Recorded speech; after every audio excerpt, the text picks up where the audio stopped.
नमस्कार दोस्तों। इस वीडियो में हम देखेंगे कि इंडियन कॉन्स्टिट्यूशन में तथा भारत के संविधान में एजुकेशन से रिलेटेड क्या-क्या प्रारूप है। इसके अलावा इंडियन गवर्नमेंट तथा राज्य की सरकारों ने शिक्षा को लेके क्या-क्या कदम उठाए हैं।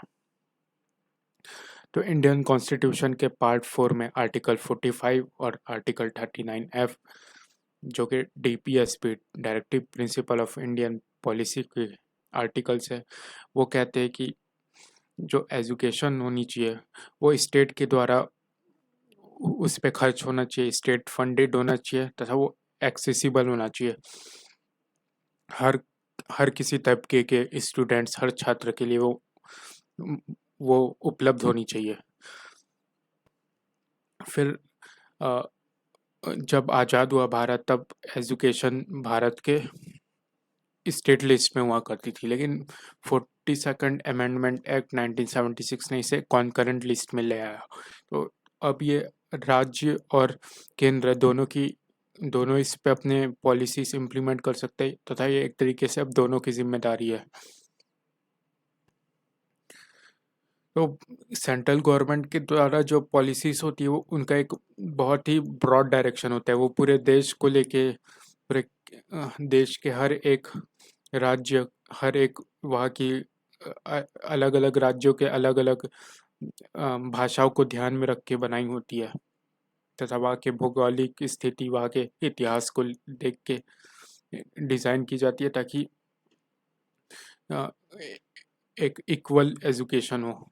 ऐसा ना हो कि अगर वहाँ की हम किसी एजुकेशन पॉलिसीज में कुछ ऐसा ले आए कि किसी राज्य की के वहाँ के लोगों को उससे अपोजिशन हो। फिर ये तमिलनाडु 3 लैंग्वेज फार्मूला फॉलो नहीं करता है जिसे 1968 की फर्स्ट एजुकेशन पॉलिसीज ने अडॉप्ट किया था। 2002 में 86 कॉन्स्टिट्यूशनल अमेंडमेंट हुआ जिसने आर्टिकल 21A जो कि राइट टू फ्रीडम के अंतर्गत आता है, तो उसने एजुकेशन को एक एनफोर्सिएबल राइट बना दिया। फिर 2009 में RTE right to education act आया, तो उसने कहा कि प्राइमरी एजुकेशन 6 वर्ष से 14 वर्ष के बच्चों को हर किसी को वो अधिकार होना चाहिए तथा हर किसी को वो मिलनी चाहिए। हर किसी का वो एक अधिकार है, राइट है। तो इसे इन्फोर्स किया जाता है अपने फंडामेंटल राइट्स के द्वारा।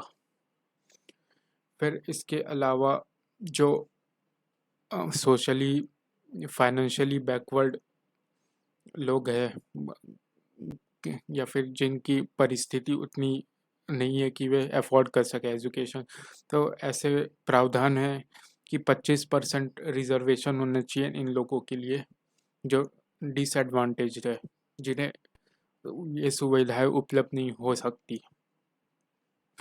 फिर इससे रिलेटेड सरकार ने बहुत से कदम उठाए जैसे सर्व शिक्षा अभियान, फिर मिड डे मील।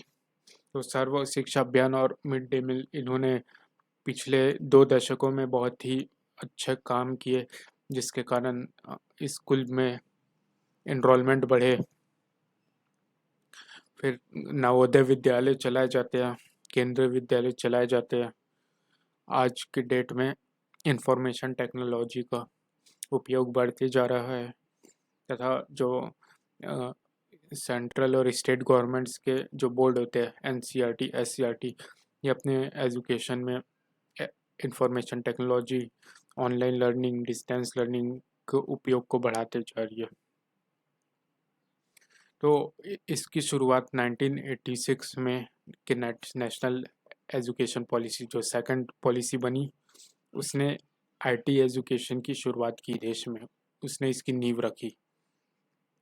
तो इस वीडियो लेक्चर में इतना ही। धन्यवाद।